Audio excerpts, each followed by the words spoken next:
आज हम डिस्कस करते हैं टाइमर इन 8051, है ना। तो आपने जो उसका पिन डायग्राम देखा होगा, आपने 8051 का पिन आउट डायग्राम, तो उसमें आपको दो पिन नज़र आई होंगी,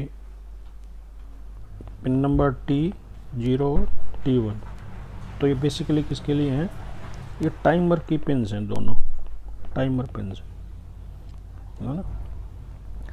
तो इसका मतलब क्या है कि जो आपका 8051 में दो टाइमर हैं,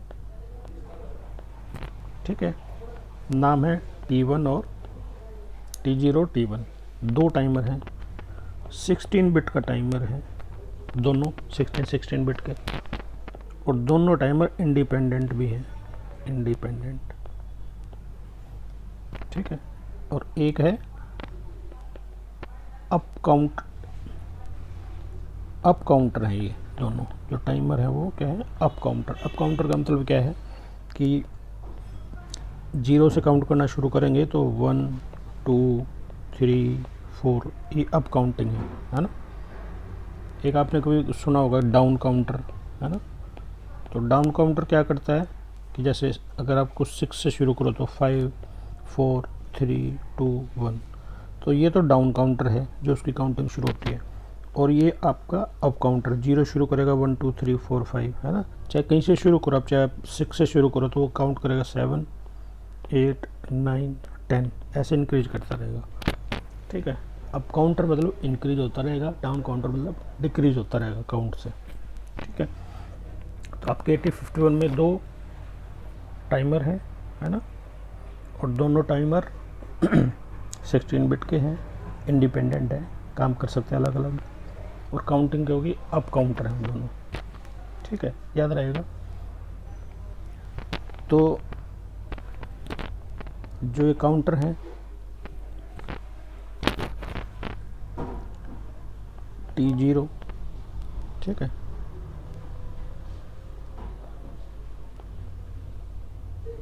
ये है TL0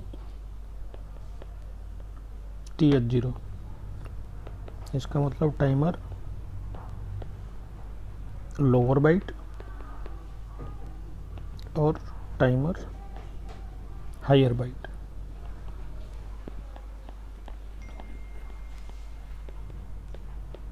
ठीक है। अगर आप इस एक को समझ लोगे तो दूसरे पे भी वो चीज़ें लागू होती है ना। तो पहले जैसे T0 आपको समझ में आएगा, तो T1 मैंने कहा इंडिपेंडेंट काउंटर है, सेम टाइप के काउंटर है, ठीक है। अब इसमें ये दो क्यों हैं, TL0 TH1 क्यों हैं कि आपका जो रजिस्टर्स हैं, जो SFRs हैं, वो बेसिकली कितने के हैं? 8 बिट के हैं ना, ठीक है। लेकिन ये कितने बिट का है? 16 बिट के काउंटर है ना। तो 16 बिट को एड्रेस करने के लिए इसके पास 8 + 8, तो 2 बाइट होनी चाहिए ना। तो ये लोअर बाइट है, ये अपर बाइट है, ठीक है। तो लोअर बाइट को आप TL0 में सेंड करोगे, हायर बाइट को TH0 में सेंड करोगे, ठीक है, क्योंकि काउंट 16 बिट का होता है ना। और जो रजिस्टर्स हैं वो सारे कितने बिट के हैं? 8 बिट के हैं, है ना। तो इसलिए डिवाइड कर रखा है TL0 lower byte, H higher byte, ठीक है। अब पहले बात करते हैं कि टाइमर किस लिए, है ना। तो टाइमर बेसिकली यूज़ होता है प्रोड्यूस डिले। जो आपका टाइमर है, it is used to produce delay, ठीक है। डिले आप दो तरीके से प्रोड्यूस कर सकते हो। सॉफ्टवेयर डिले प्रोड्यूस कर सकते हो बाय यूजिंग प्रोग्राम, है ना। प्रोग्राम में आप कोई डिले चाहते हो तो प्रोग्राम में एक इंस्ट्रक्शन आपने देखी होगी, NOP मतलब नो ऑपरेशन, है ना। तो उसमें क्या होगा कि प्रोसेसर पहले उसको रीड करेगा, है ना, फिर उसको डिकोड करेगा, फिर उसको एग्जीक्यूट करेगा। तो उसमें कुछ टाइम वेस्ट होगा ना इस इंस्ट्रक्शन में। तो उस तरह का जो डिले है, या प्रोग्राम के थ्रू जो आप डिले जनरेट कर रहे हो, वो सॉफ्टवेयर डिले है, ठीक है, सॉफ्टवेयर डिले।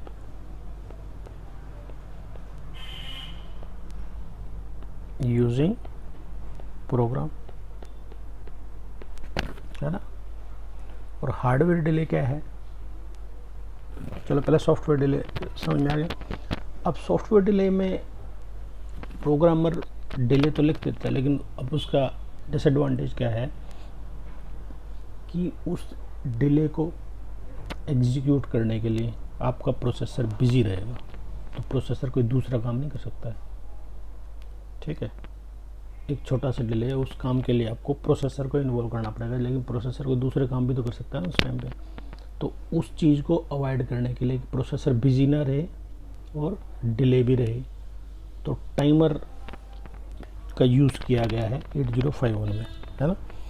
तो वो होता है हार्डवेयर डिले।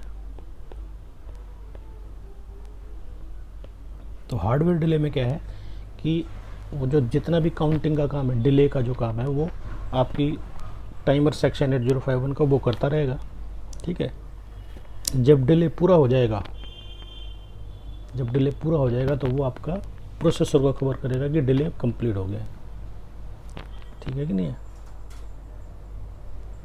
तो आपको जो डिले चाहिए वो आप डिले इसमें लोड कर दोगे, जो TL0 है TH1 में है, ठीक है। तो इसका हार्डवेयर डिले का क्या फ़ायदा है कि आपका प्रोसेसर फ्री रहेगा और आपका डिले साइड में काउंट होता रहेगा, ठीक है। जब काउंट पूरा होगा तो आपका जो प्रोसेसर, जब आपका जो टाइमर है वो प्रोसेसर को इन्फॉर्म कर देगा, ठीक है। अब इन्फॉर्म कैसे करेगा, है ना। इन्फॉर्म करने के लिए एक अलग से इसमें रजिस्टर है ना, जिसको बोलते हैं टीकॉन, टाइमर कंट्रोल, है ना। तो टीकॉन रजिस्टर में एक बिट है टाइमर ओवरफ्लो, है ना। तो जैसे वो ओवरफ्लो होगा, वो वहाँ जो बिट है उसको हाई कर देगा, तो उससे आपके प्रोसेसर को पता चल जाएगा कि टाइमर ओवरफ्लो हो गया है। तो वो फिर जो आपको काम करना होगा वो आप काम कर सकते हो उस डिले के बाद में, ठीक है। तो सॉफ्टवेयर डिले चीप हो सकता है ना, लेकिन प्रोसेसर आपका म्यूपी विल बी एंगेज, म्यूपी आपका एंगेज रहेगा। हार्डवेयर डिले कॉस्टली हो सकता है, बट आपका म्यूपी free to do other work, दूसरे काम के लिए फ्री रहेगा, ठीक है। अगर ये डिले की अगर हम बात करें, अगर माइक्रोवेव के बारे में आप देखोगे ना, माइक्रोवेव में क्या है कि वो सारा, उसमें भी माइक्रो कंट्रोलर लगा हुआ है, माइक्रोवेव की आपकी डिश को घुमा रहा है, डिस्प्ले भी कर रहा है, कुछ काउंट भी कर रहा है। तो वहाँ पे आप देखोगे तो वहाँ पे हार्डवेयर डिले आपको दिखेगा, है ना। आप अपनी तरफ से उसको प्रेस करते हो, 30 सेकंड का डिले, कि 1 मिनट का डिले, कि 1 घंटे का डिले, ना। वो आप क्लिक करते हो तो काउंट उसमें लोड हो जाता है और वो काउंटिंग करना शुरू कर देते हैं, है ना, ठीक है कि नहीं है। तो काउंटिंग भी चल रही है, डिश भी घूम रही है, लाइट भी ऑन है, तो वो सारे काम प्रोसेसर कर रहा है ना। लेकिन जो काउंटिंग का काम है वो आपका, जो आपका टाइमर है वो काम कर रहा है, डिले जो दे रहा है। अब बात आएगी कि आप उसको, जो आप डिले चाह रहे हो वो लोड कैसे करोगे। आप जो डिले चाह रहे हो तो वो लोड कैसे करेंगे। तो हम क्या करते हैं, how to initialize counter. Counter मतलब इनिशियलाइज कैसे करोगे, या लोड द काउंटर, ठीक है। तो जो आपका 8051 है, ठीक है, उसमें आपने SFR भी पढ़े थे, है ना। तो SFR जब आपने पढ़े थे, तो अगर मैं आपको दिखाऊं, एक अकेले 8051 में आप देखो, एक टीकॉन, T mode, TL0, TL1, TH0, TH1, है ना। 6 SFRs हैं, तो देखो कितना इंपॉर्टेंट टॉपिक है ना। 6 SFR है, ठीक है। तो आप जब काउंट लोड करोगे, है ना, तो पहले आप हमेशा always load the lower byte, हमेशा लोअर बाइट आप लोड करोगे पहले, then load the upper byte, आप अपर बाइट लोड करोगे, ठीक है। जैसे ये आपका काउंटर है TL0, है ना, तो इसका ये TH0 हो गया, ये TL0 हो गया, है ना। तो ये यहाँ पे हायर बाइट लोड करोगे, यहाँ पे लोअर बाइट लोड करो। लोड करेंगे कैसे? अब मैंने आपको बताया कि TL0 भी है और TH, ये भी क्या आपके SFRs हैं। SFRs का मतलब आप इसमें कुछ डाटा लोड कर सकते हो। कैसे लोड करोगे? इनिशियलाइज करने की कौन सी इंस्ट्रक्शन यूज़ करते हैं? हम यूज़ करते हैं मूव, है ना। फिर TL0 जो आपको काउंट लोड करना है, जैसे मैं 5 लोड किया तो ये इंस्ट्रक्शन चलने के बाद में 5 आ जाएगा यहाँ पे, ठीक है। इंस्ट्रक्शन लिखूँगा मूव TH0 #00, इससे क्या होगा TH0 में 00, तो मतलब क्या हुआ कि अब आपके T0 टाइमर में 0 ये काउंट लोड है, ये काउंट इसमें लोड हो गया है, ठीक है। फिर उसके बाद आप क्या करोगे? Then apply the clock pulse,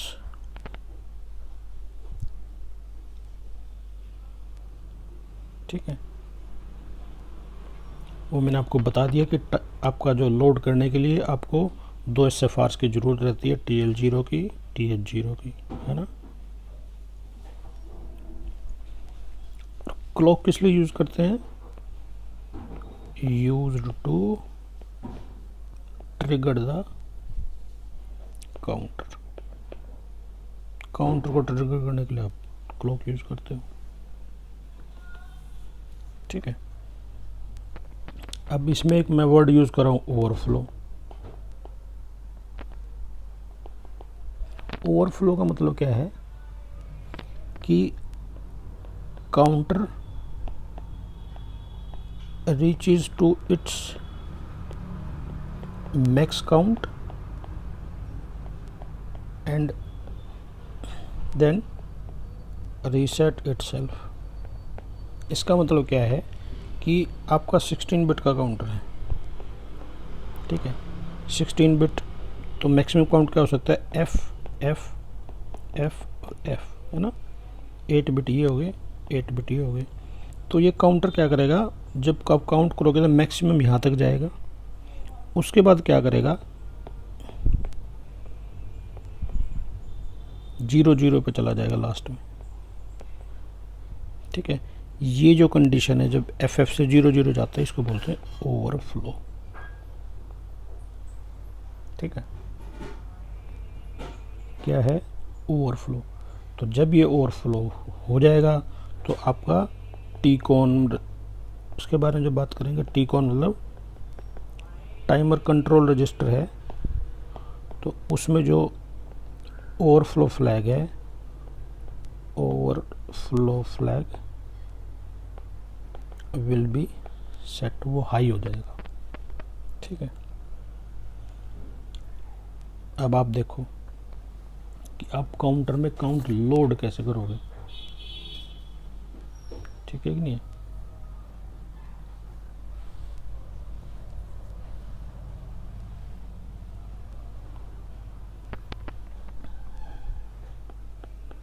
how to calculate the count to be loaded। ठीक है, तो जो फार्मूला है वो क्या है, count to be loaded is equal to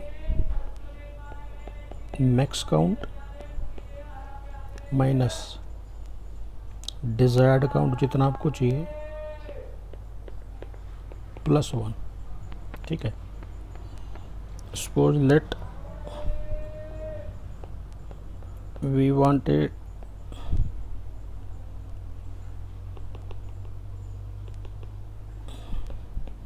want to load count 6। अब 6 लोड करना चाह रहे हो, काउंट है ना, तो क्या होगा, काउंट आपको लोड कितना पड़ेगा, काउंट टू बी लोडेड हो जाएगा, मैक्स काउंट है एफ एफ एफ है ना, कितना डिजायर काउंट चाहिए 6 plus 1।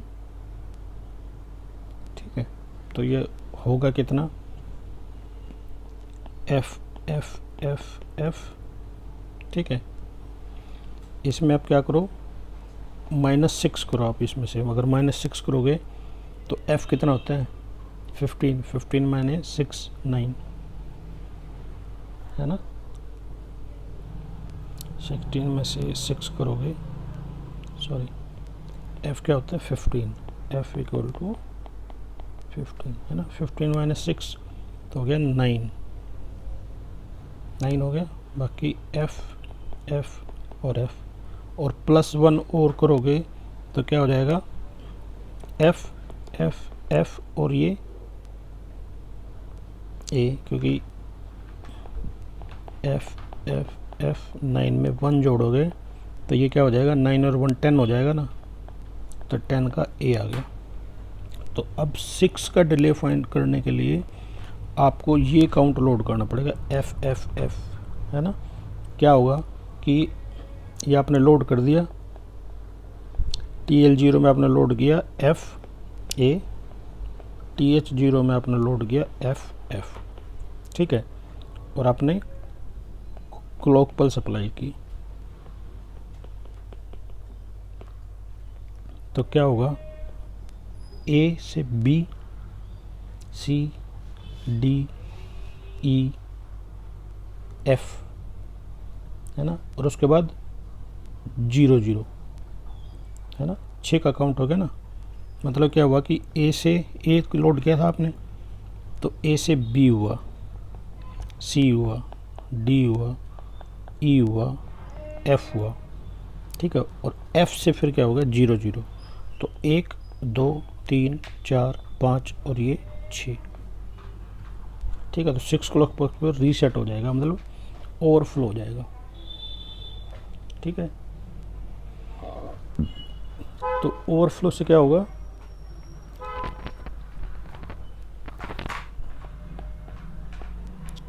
Overflow flag will be high. ठीक है,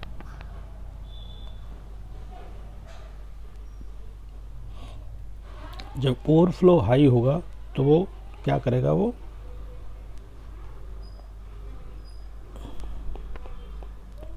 overflow flag is high, it sends interrupt to the म्यूपी को इंटरप्ट भेजेगा। ठीक है, तो म्यूपी क्या करेगा, उसको फ्लैग को रीसेट कर देगा। ठीक है, तो फ्लैग जैसे जो इंटरप्ट जाएगा तो फ्लैग रीसेट हो जाएगा और प्रोसेसर को पता चल जाएगा कि यहाँ काउंट पूरा हो चुका है। ठीक है, तो ये जितना भी मैंने आपको बताया ये सब के लिए काउंट होता है। ये टाइमर 0 के लिए भी काउंट होता है, टाइमर 1 के लिए काउंट होता है। ठीक है,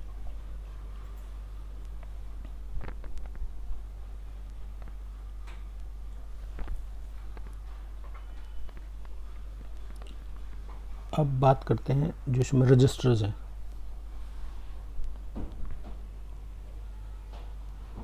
जो जनरल एग्ज़ाम में जो आते हैं वो रजिस्टर्स हैं इसमें।